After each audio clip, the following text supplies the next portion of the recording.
topic today comes in the form of an interesting question. Where is the rapture in Revelation? We see the rapture discussed in like Thessalonians and lots of other books. Jesus talks about it as well.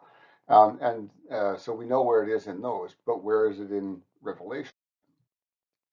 And so we come up with the idea that rapture must be in Revelation somewhere. It just seems like it has to be. There are 22 chapters there. Certainly an important event like the rapture must be there somewhere.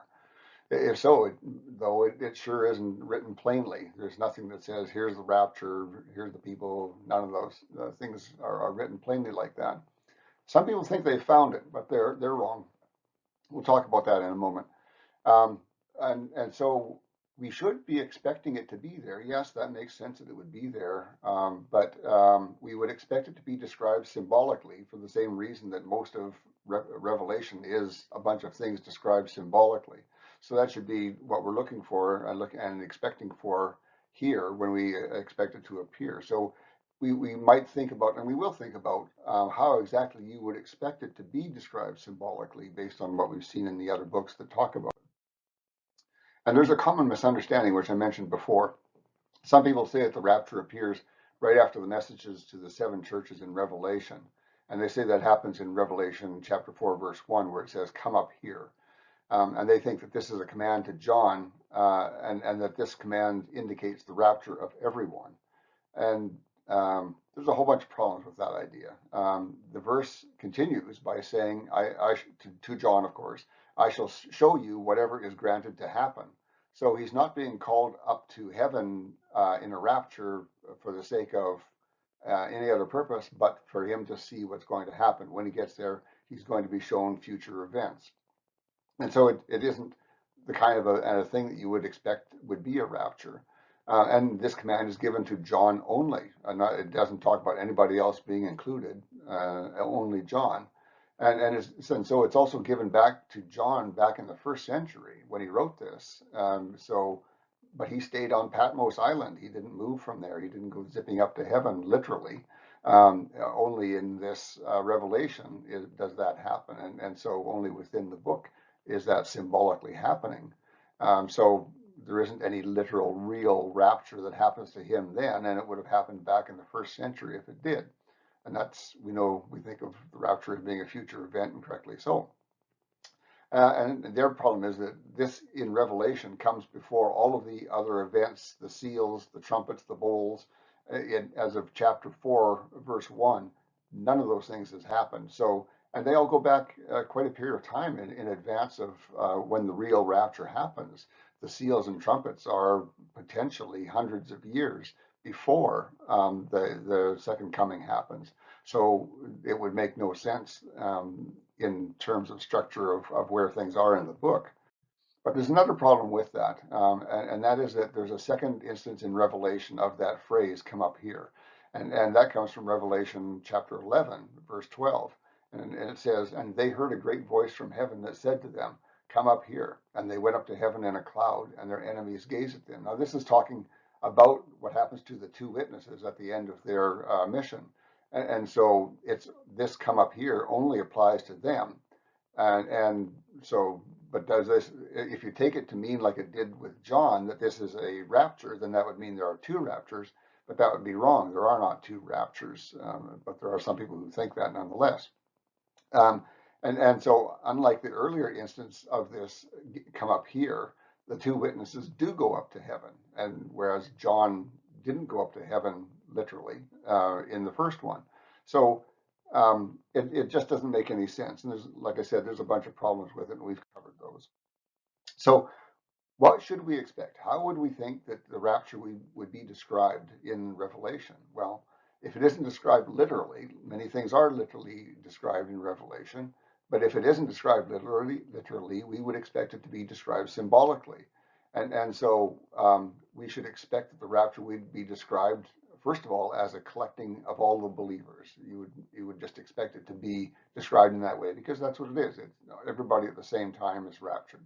And so that is exactly what we find. And the symbolism that's used is also one that we should have expected.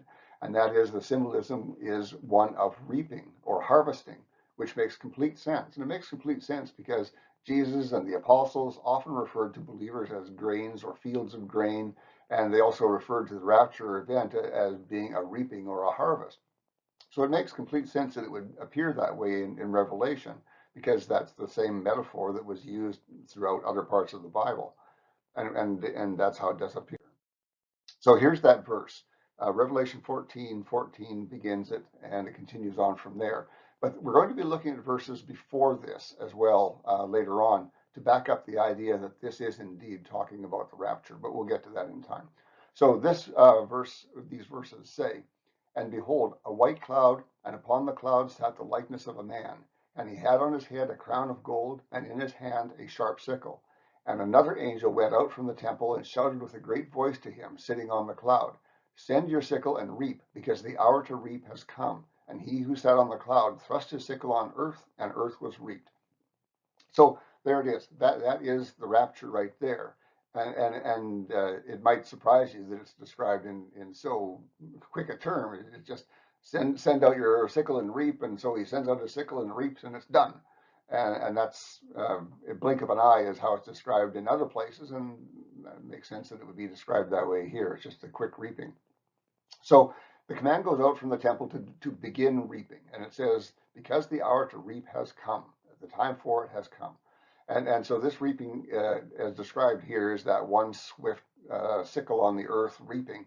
And so it includes both the living believers and those who died as believers. In Thessalonians, it breaks those down in sequence more. It talks about the dead being raised first, and then after that, those who are living as believers. And we don't see that here. We just see a simple thrust of the sickle, and the reaping is done. And then how can we be sure, is the question we have to ask. Being described symbolically, how can we be sure that that is talking about the rapture?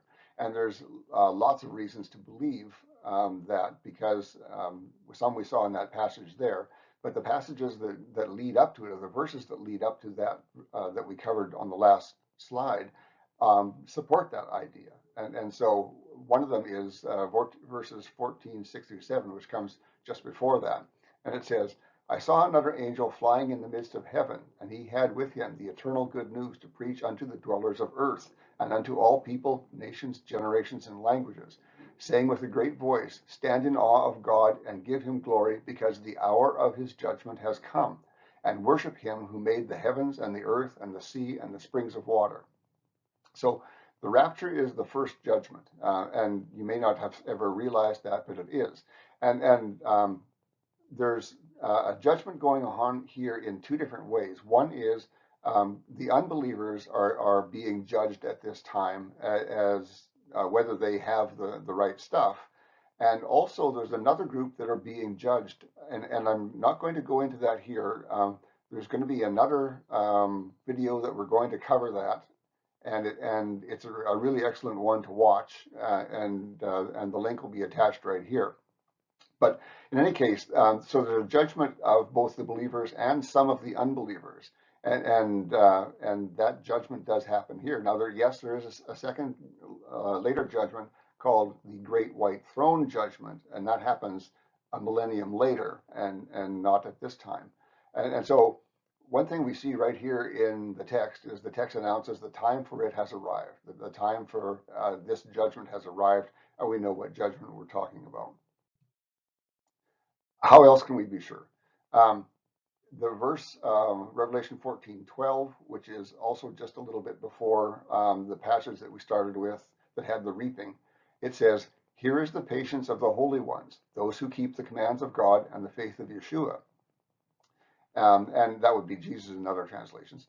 And so we see in this, here is the patience of the holy ones, which means this is the event the holy ones have waited for in patience.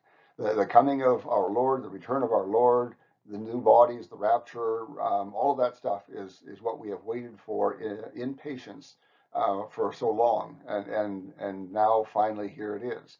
So that's another indication that yes, this passage that follows this is talking about that rapture. And how else can we be sure? Well, the verse that follows the one in the last slide talks about that as well, and that's Revelation 14:13. And it says, "I heard a voice from heaven that said, Write, blessed are the dead from now on who have departed in our Lord. Yes, says the Spirit, because they shall rest from their labors. So there's quite a few things to look at here in this single verse. We see, blessed are the dead from now on who have departed in our Lord. So what we're seeing there is a declaration that there's a blessing on those who have died, and not just anyone who has died. The blessing is on those who died in the Lord. And that blessing, we know, comes as the resurrection body, which is part of the rapture event. And we also see in this text here, it says it's an unending blessing from now on, starting now and continuing on forever. This blessing exists and continues on with them, which makes sense. And we also see at the end of this verse, they shall rest from their labors, and that's what this is all about. This is the rest that we are promised. This is the rest that has been talked about. For example, in Hebrews, it talks about God's rest. We have entering into God's rest.